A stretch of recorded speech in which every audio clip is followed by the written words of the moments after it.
Mama Kibwezi hoye! Hapa ndio kwa kina Mutuse.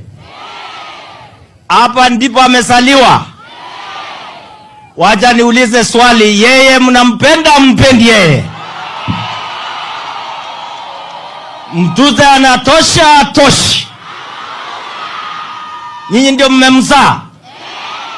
Nyinyi ndio mlimtuma yeye aende afukuze wale watu ya ukabila.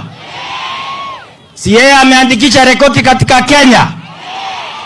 Amefukuza mkabila mpaka ameenda anzisha chama ya Divide Community Party.